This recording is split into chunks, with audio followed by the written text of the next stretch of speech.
여러분 안녕하십니까? 1월 22일 굿모닝 MBN 시작합니다. 먼저 오늘의 주요 뉴스입니다. 어제 오후 9시까지 코로나19 신규 확진자가 301명으로 집계돼 오늘 발표될 확진자는 300명 초중반이 될 것으로 보입니다. 정부는 백신 접종이 다음 달 초로 앞당겨질 수 있다며 전국 250곳에 백신 접종센터를 설치하기로 했습니다. 정세균 총리가 자영업자 손실보상제에 난색을 보인 기획재정부를 강하게 질책했습니다. 정부는 방역 지침을 따르다 피해를 본 자영업자의 손실을 보상한다는 문구를 감염병 예방법에 추가로 넣는 방안을 검토 중인 것으로 확인됐습니다. 조 바이든 미국 대통령이 코로나19 대책과 관련해 미국을 방문하는 여행객은 항공편 탑승 전 검사뿐만 아니라 도착하자마자 격리해야 한다고 말했습니다. 바이든 대통령은 기차나 비행기, 버스 등을 이용한 미국 내 여행에서도 마스크 착용을 의무화하는 새로운 행정명령에 서명했습니다. 이라크의 수도 바그다드에서 최악의 연쇄 자살 폭탄 테러가 발생해 최소 32명이 숨지고 110명이 부상당했습니다. 이라크 군 당국은 이슬람 극단주의 무장단체인 IS의 잔당 소행으로 보고 있습니다. 오늘은 오전까지 비가 내리겠고 짙은 안개가 끼는 곳이 많겠습니다. 전국이 영상권을 보이며 포근하겠지만 오후부터 동해안에는 눈이나 비가 다시 내리고 주말엔 충남 이남 지역으로 확대되겠습니다. 코로나19 신규 확진자가 나흘째 400명 안팎을 기록하고 있습니다. 어제 0시 기준 401명으로 최근 일주일 하루 평균 확진자는 456명입니다. 어제 오후 9시까지 집계된 신규 확진자는 모두 301명으로 오늘은 300명대 초중반에 달할 것으로 보입니다. 감소세가 이어지고 있지만 거리 두기 2단계로 낮출 수준까지는 아닌데요. 개인 접촉으로 인한 감염은 물론 집단 감염도 여전히 계속되고 있습니다. 서울 강남구의 사우나와 영어학원에서 시작된 집단 감염으로 각각 18명과 16명의 확진자가 나왔습니다. 이렇게 집단 감염 우려 탓으로 유흥업소에 대한 영업 중단은 8개월째 계속되고 있는데요. 전국 곳곳의 유흥업소 업주들이 생계 곤란을 호소하며 항의에 나섰습니다. 정태웅 기자입니다. 노란 상복을 입은 사람들이 경남도청 앞에 모여 있습니다. 계속되는 집합 금지로 생계 유지가 어려워진 경남 지역 유흥주점 업주들이 거리로 나선 겁니다. 업주들은 더불어민주당 경남도당을 찾아가 항의서를 전달한 뒤 경남도청 앞에서 영업 허가증을 태워버리고 장례를 치르듯 곡소리를 냈습니다.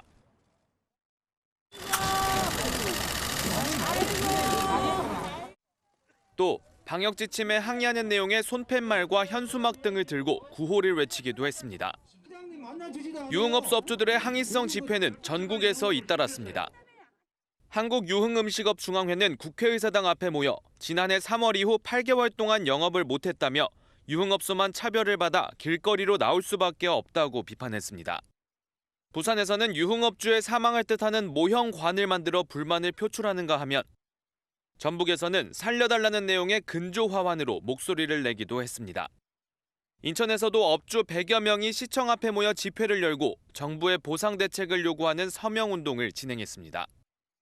코로나19 여파가 1년 넘게 이어지면서 생활고를 호소하는 목소리가 더욱 거세지고 있습니다. MBN 뉴스 정태웅입니다. 자영업자들의 영업 손실이 계속되면서 손실 보상 이야기가 나오는데요. 정세균 국무총리가 자영업자 손실보상 제도화에 부정적 견해를 밝힌 기획재정부에 거듭 경고장을 던졌습니다. 기재부의 나라냐며 기재부를 개혁 저항 세력으로까지 언급했는데 총리의 질타에 기재부는 일단 꼬리를 내렸습니다. 김현 기자입니다. 코로나19 중대본 회의를 주재한 정세균 국무총리는 자영업자들을 위한 지원 필요성을 거듭 강조했습니다.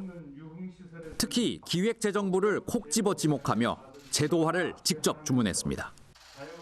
자영업자와 소상공인의 희생을 계속해서 강요할 수만은 없다는 지적에도 공감합니다.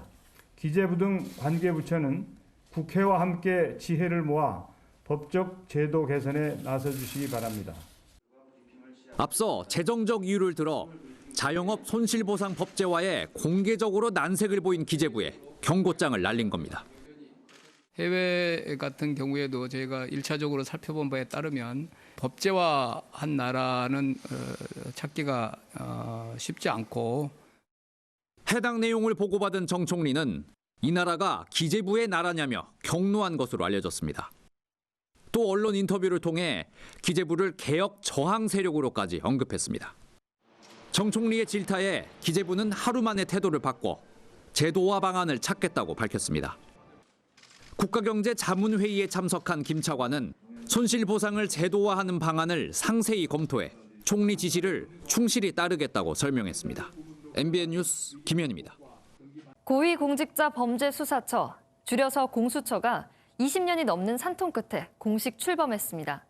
김진욱 초대 공수처장은 온라인 취임식을 열고 정치적 중립성을 지키며 성역 없이 수사하겠다라고 약속했습니다. 임성재 기자입니다.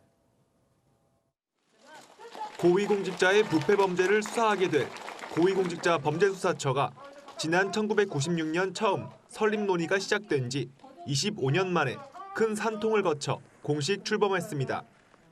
이날이 언제 오나 조마조마한 순간이 많았습니다. 많은 분들이 이 걱정의 날밤을 보내기도 했었습니다.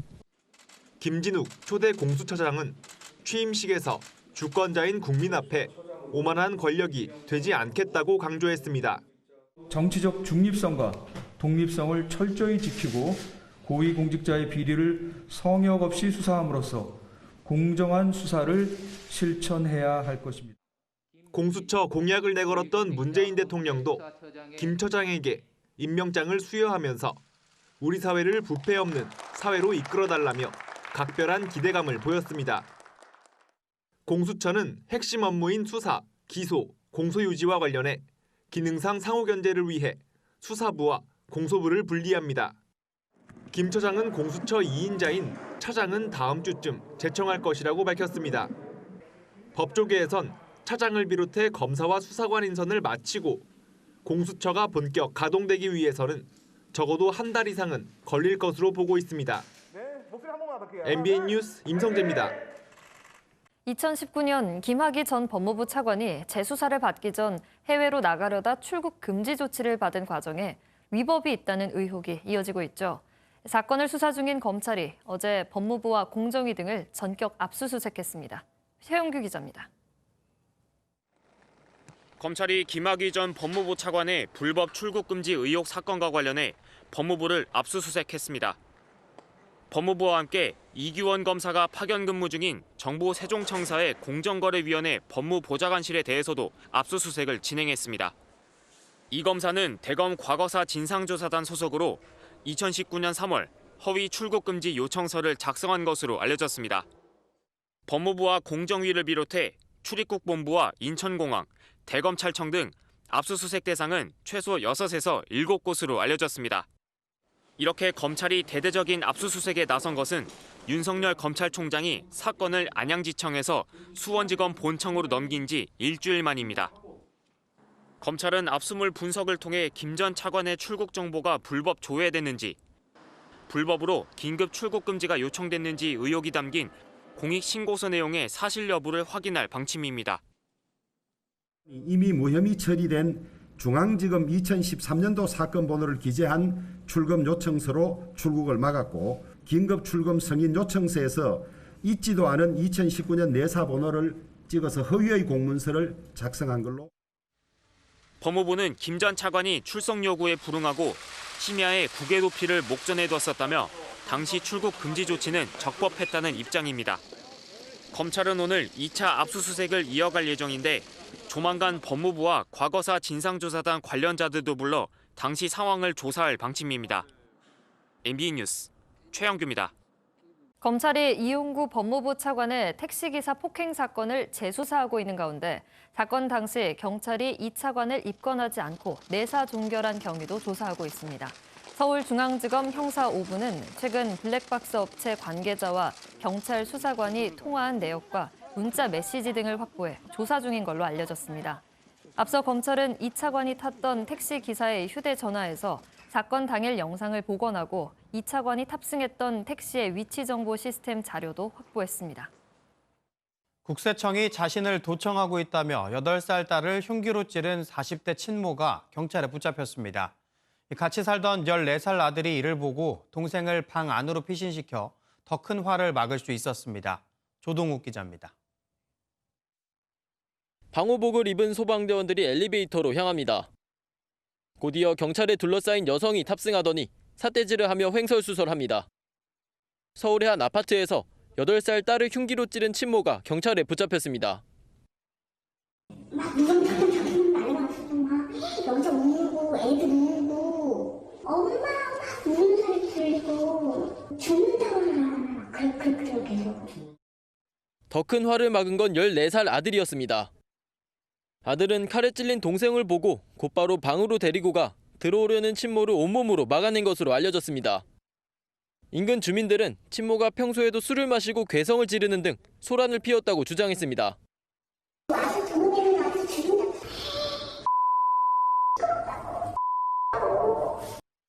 친모는 국세청이 자신을 도청하고 있어 딸을 찔렀다고 진술했는데 경찰은 현재로선 조사가 어렵다고 판단해 정신병원에 친모를 입원시켰습니다. 경찰 조사 결과 친모에 대한 아동학대 신고나 정신병력은 없었던 것으로 전해졌습니다. 경찰은 친모를 아동학대 특례법상 특수상해 혐의로 입건했고 병원 진단이 마무리되는 대로 정확한 조사를 이어갈 예정입니다. MBN 뉴스 조동욱입니다. 태어난 지 47일 된 영아가 두개골 골절 등의 외상을 입고 사망해 검찰이 부모의 학대 혐의를 수사 중인 사실이 뒤늦게 알려졌습니다. 수원지검 성남지청은 지난해 7월 경기도 하남의 자택에서 아기를 학대해 숨지게 한 혐의로 친모 A씨를, 학대 방조 혐의로 친부 B씨를 수사하고 있습니다. 이들 부부는 당시 술을 마시고 취해서 아들이 왜 이렇게 됐는지 기억이 나지 않는다며 혐의를 부인하는 것으로 알려졌습니다. 코로나19로 식사 전에 손소독제 많이 사용하시죠? 바이러스 차단에 효과가 있는 성분으로 만들어진 의약외품입니다. 그런데 화장품으로 분류되는 손세정제가 소독 살균 효과가 있는 손소독제로 둔갑해 판매되고 있는 걸로 나타났습니다. 박은채 기자가 취재했습니다. 코로나19 유행 이후 식당 출입 명부 옆에 놓인 손소독제는 일상이 됐습니다. 손소독제는 세균과 바이러스에 대한 항균 효과가 있어 의약 외품으로 분류됩니다. 반면 손세정제는 이물질을 씻어내는 용도로 화장품에 해당하는데 일부 제품이 부적절한 표기를 했다는 지적이 나왔습니다. 조사 대상 10개 전 제품이 살균, 항균, 소독 등 의약 외품으로 오인할 우려가 있는 표시 광고를 하고 있어 개선이 필요한 것으로 나타났습니다. 손세정제에 적혀 있는 살균, 항균 등의 단어가 문제가 됐습니다.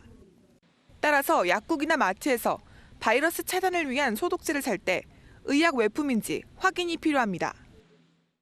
코로나19 예방 목적으로 사용되는 손소독제는 손세정제와 달리 겉면에 의약 외품이라고 적혀 있습니다. 약사법과 화장품법은 화장품을 의학적 효능 효과가 있거나 의약품으로 잘못 인식할 우려가 있도록 표시하는 것을 금지하고 있습니다. 일부 손세정제의 에탄올 함량도 표시된 것보다 많게는 64%나 부족한 것으로 드러났습니다. 한국소비자원은 해당 광고를 부착한 업체에게 광고 개선을 권고하고 식약처에 손세정제 표시 관리를 강화해 줄 것을 요청했습니다. MBN 뉴스 박은채입니다. 이라크의 수도 바그다드에서 연쇄 자살 폭탄 테러로 140여 명의 사상자가 발생했습니다. 이라크 군 당국은 순위파 극단주의 테러 단체 IS의 소행이라고 보고 있습니다. 서영수 기자입니다. 시장 곳곳에 핏자국이 선명하고 바닥에는 각종 파편이 널브러져 있습니다. 현지 시간 21일 낮 이라크 수도 바그다드의 한 시장에서 자살 폭탄 조끼를 입은 테러범 2명이 연쇄 테러를 일으켰습니다.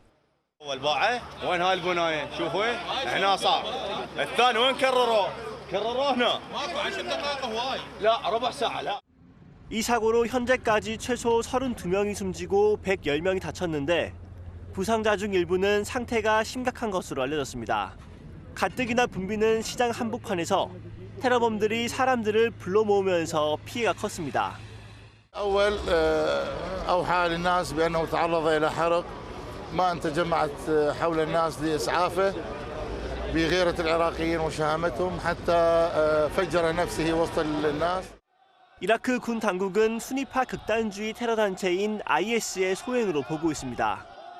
바그다드 중심부에서 자살 폭탄 테러가 발생한 건 지난 2018년 38명이 숨진 이후 3년 만입니다. IS는 지난해 공식적으로 패망했지만 여전히 잔당들이 남아 이라크 일부 지역에서 테러를 벌이며 재기를 노리고 있습니다. MBN 뉴스 서영수입니다. 바이든 미국 대통령 트럼프 흔적 지우기에 속도를 내고 있는데요. 취임 이틀째 국정과제로 제시한 코로나19 대응 행정명령에 서명했습니다. 미국에 입국하는 여행객의 격리를 의무화하는 내용이 포함됐습니다. 이기종 기자입니다. 취임 이틀째 바이든 미국 대통령이 코로나19 대응 관련 10개의 행정명령에 서명했습니다. 미국 입국 여행객의 출발 전 검사, 도착 후 격리를 의무화하는 등의 내용이 담겼습니다. 트럼프 행정부에서는 격리는 권고사항이었습니다. It's based on science, not politics. It's based on truth, not denial, and it's detailed. 100일 안에 1억 회분의 백신을 접종하겠다는 계획도 다시 강조했습니다. 바이든 대통령은 취임 첫날에도 파리 기후협약 복귀에 나서는 등 현안에 대해 행정명령을 쏟아내고 있습니다. 미 언론은 바이든 대통령이 전임자의 유산을 지우기 위해 빠르게 움직이고 있다고 전했습니다. 하지만 공화당의 견제가 만만치 않습니다. On the Biden administration's very first day, it took several big steps in the wrong direction. The president re-entered the failed Paris Climate Agreement. 미 상원에서 시작될 트럼프 전 대통령의 탄핵 심판 과정에서도 갈등이 극대화돼 현안에 대한 추진 동력을 잃을 수 있다는 우려도 나옵니다. 이런 가운데 플로리다 개인 별장으로 간 트럼프 전 대통령은 골프를 즐기는 모습이 포착됐습니다. MBN 뉴스 이기종입니다. 이낙연 더불어민주당 대표가 재난지원금 지급과 관련해 코로나19 상황에서는 선별 지원이 옳다고 밝혔습니다. 이 대표는 어제 저녁 한 방송사와의 인터뷰에서 당에서 경기도뿐 아니라 전국 지자체에 전한 기본 지침은 방역 상황을 고려해 중앙정부와 함께 가자는 것이었다며 이같이 말했습니다. 앞서 이 대표는 재난지원금 일괄 지급을 추진하는 이재명 경기도지사를 향해 왼쪽 깜빡이를 켜고 오른쪽으로 가는 것이라고 비판한 데 이어 또다시 견제구를 날린 것으로 해석됩니다. 총파업 직전까지 갔던 택배업계 노사 갈등이 어제 새벽 극적으로 합의점을 찾았습니다. 택배 노조가 파업 계획을 철회하면서 설 연휴 택배 대란 위기도 가까스로 고비를 넘겼습니다. 보도에 정태진 기자입니다. 택배 노동자들의 과로사 방지를 논의하기 위해 만들어진 노사정 사회적 합의기구가 극적으로 합의안을 만들었습니다. 가장 큰 쟁점이었던 택배 분류 작업의 책임은 회사가 부담하는 쪽으로 결론냈습니다. 이 사회적 합의기구가 극적으로 타결을 했습니다. 택배 노동자들이 더 이상 이제 공짜 노동에 시달리지 않아도 된다라는.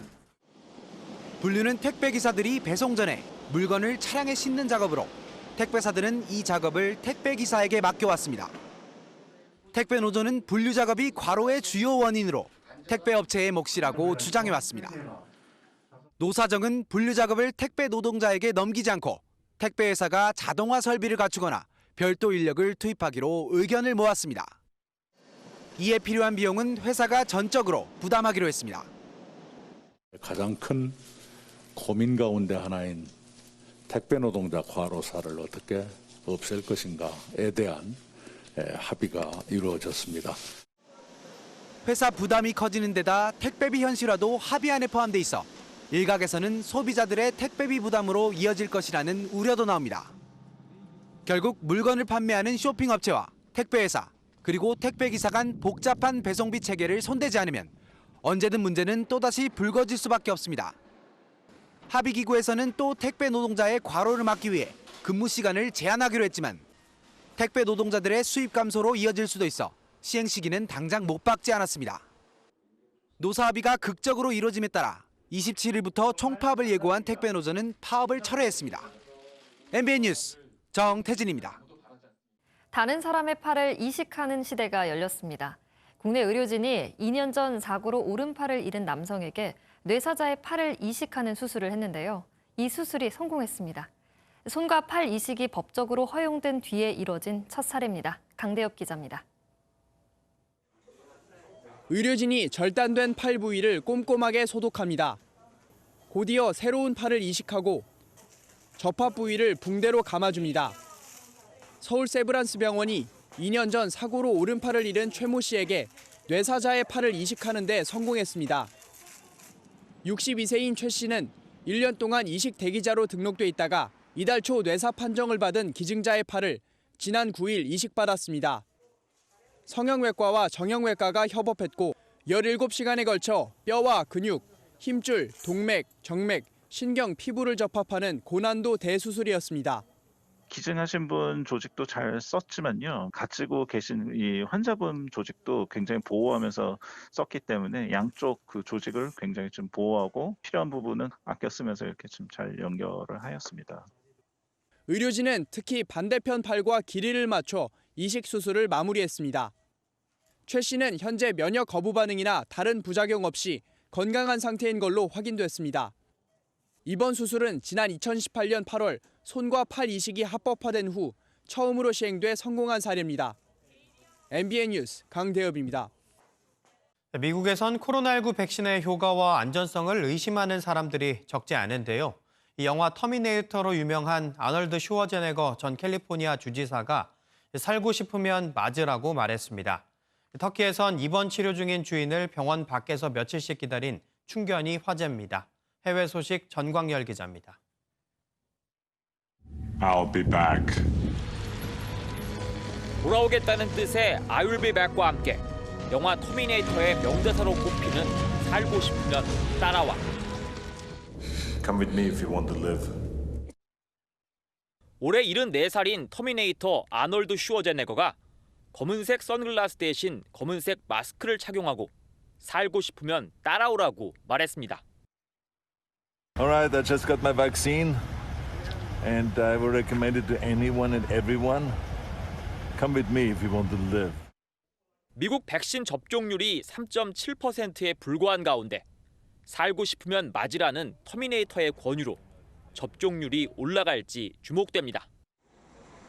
터키 북동부 트라브존의 한 병원 앞에서 개 한 마리가 누군가를 기다리고 있습니다. 구급차에 실려 병원에 가는 주인을 끝까지 따라온 충견입니다. 3-4 günden beri de hastanenin kapısından ayrılmıyor. Evden kaçıp buraya geliyor kendi başına. 마침내 주인이 휠체어를 타고 퇴원하자 충견은 꼬리를 흔들며 좋아합니다. 건강을 되찾은 주인과 다시 만난 것에 행복해하는 훈훈한 장면이 잔잔한 감동을 주고 있습니다. MBN 뉴스 전광열입니다. 코로나19로 인해 영화계는 관객의 발길도 끊어지고 개봉도 하지 못하는 그야말로 최악의 빙하기를 맞고 있습니다. 이런 상황에서 여성들이 주인공으로 나선 따뜻한 영화들이 잇따라 개봉을 앞두고 있어 극장가에 훈풍이 불지 기대를 모으고 있습니다. 이동훈 기자입니다. 각자 살아가던 세 자매는 아버지의 생일을 맞아 오랜만에 한자리에 모입니다. 오는 27일 개봉하는 영화 세 자매에서 문소리와 김선영, 장윤주가 문제 많은 자매로 만나 연기 호흡을 선보입니다. 웃음과 감동이 함께 녹아있는 작품을 내놓기까지 코로나19는 가장 큰 장애물이었습니다. 그리고 이 영화가 좋다면 시간을 견뎌내지 않을까, 어려움도 견뎌낼 힘이 있지 않을까, 이런 심정으로 2021년에 정말 첫 영화로 개봉을 결심을 했고요. 억척스럽게 세상을 살아온 호호 종려 아동 아영은 베이비시터가 됩니다. 6개월 된 아들을 홀로 키우는 워킹맘 영채와 만나며 평범한 삶을 꿈꾸지만 현실은 녹록지 않습니다. 다음 달 초 개봉하는 아이에서 김양기와 류현경은 치유의 힘을 보여줍니다. 정말 언니의 그 밝고 생기는 에너지가 있거든요. 저희가 대화하면서 주시는 에너지가 너무 행복한 해피 바이러스 같은 그런 느낌인 거예요. 그래서 너무 편했고. 극장가도 꽁꽁 얼어붙은 요즘 여성들의 이야기가 모처럼 따스한 온기를 전하고 있습니다. MBN 뉴스 이동훈입니다. 자신이 낳은 아이를 4층 창밖으로 던져 숨지게 한 20대 친모가 결국 경찰에 구속됐습니다. 친모 A씨는 한파주의보가 내려진 지난 16일 경기도 고양의 한 빌라 자택에서 여자아이를 출산한 뒤 4층 창밖으로 던져 살해한 혐의를 받고 있습니다. A씨는 경찰 조사에서 아기를 창밖으로 던진 것은 인정하면서도 출산 당시 이미 사산한 상태였다며 영아 살해 혐의는 부인하고 있는 것으로 알려졌습니다. 조금 전 미 대통령의 새 경호 책임자가 한국계 미국인이란 자랑스러운 소식 전해드렸는데요. 우즈베키스탄 대통령 경호단의 기본 무술은 우리 태권도라고 합니다. 이런 환경에서 태권도의 위상을 더 높이고 싶다는 한 남성이 있습니다. 31살의 이 남성은 우즈베키스탄의 태권도 감독입니다. 선수 시절 우즈베키스탄 챔피언에 오르며 올림픽 메달까지 꿈꿨지만 그에게 기회는 주어지지 않았는데요. 소련이 해체되던 혼란기에 국적이 사라진 탓에 출국이 어려웠기 때문입니다. 28년의 기다림 끝에 정식으로 우즈베키스탄 시민권을 갖게 된 투르그노프 씨. 이젠 지도자로서 세계대회에도 출전하고 태권도 종주국인 한국도 방문하고 싶다네요. 코로나19 백신 접종을 불과 사흘 앞두고 한나란 씨의 긴 여정을 떠난 노부부가 있습니다. 영화 같은 이들의 사랑 이야기 한번 들어보시죠. 미국 오하이오주의 이 노부부. 아흔을 바라보던 이들은 일생의 모든 순간을 함께했습니다. 한 달 전엔 결혼 70주년도 맞았는데요. 하지만 기쁨도 잠시 부부는 함께 코로나19에 감염됐습니다.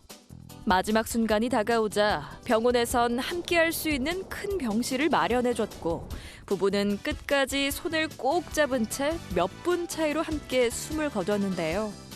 평생 한결같았던 이들의 사랑은 영원히 이어질 겁니다. 눈부신 드레스와 멋진 턱시도를 입고 결혼하는 꿈, 신랑 신부라면 흔히 그리는 모습일 텐데요. 예복을 모두 벗어던지고 조금 색다른 복장으로 식을 올린 부부가 있습니다. 노란 방호복에 마스크와 장갑으로 꽁꽁 싸맨 이들은 방금 이곳에서 결혼식을 올렸습니다. 말기 암과 싸우는 아버지를 위해 딸이 과감한 결혼식을 마련한 건데요. 딸의 손을 잡고 결혼식장에 들어서는 게 꿈이었던 아버지. 그 꿈을 이뤄드리려고 날짜도 당기고 병원의 양해를 받아 화상으로 하객을 모은 채 병실에서 식을 올린 거죠. 비록 병상에 누운 채였지만 아버지는 소망을 이룰 수 있었네요. 지금까지 굿모닝 월드였습니다. 어제부터 전국에서 겨울비가 내렸죠. 지금 서울 등 수도권의 비는 모두 그쳤는데요. 충청 남부와 남부, 제주에서는 오전까지 5mm 미만의 이슬비가 조금 더 이어지겠습니다. 비가 내린 뒤라서 대기 중에 습도가 높아져 있습니다. 때문에 내륙 곳곳으로는 안개가 짙게 끼어 있습니다. 가시거리가 200m 이하로 좁혀진 곳이 많아 서행운전 해주셔야겠습니다. 오늘도 날은 온화하겠습니다. 서울의 낮 기온 10도, 부산 13도까지 오를 텐데요. 다만 수도권과 충청, 대구에서는 초미세먼지 농도 나쁨 수준이 예상되는 만큼 꼭 보건용 마스크를 챙기셔야겠습니다. 한편 동풍이 유입되면서 오늘 오후에는 영동, 저녁에는 경북 동해안에서 비나 눈이 다시 오겠습니다. 강원 산지로는 많게는 30cm 이상의 폭설이 예보되어 있고요. 경북 북동 산지로도 3에서 8cm의 적설이 예상됩니다.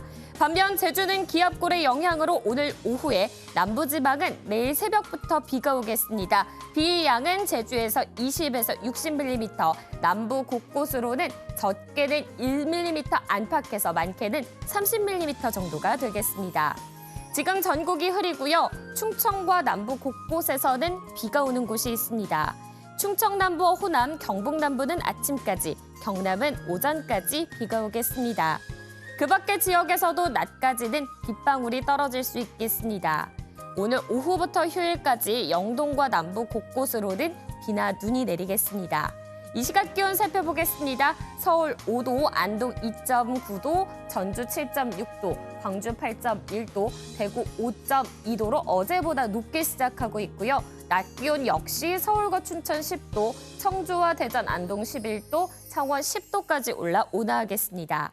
내일 남부지방에 내리는 비는 대부분 밤에는 그치겠지만 전남과 경남, 제주는 모레 아침까지 이어지겠고요. 영동은 휴일까지도 비나 눈이 이어지겠습니다. 날씨였습니다.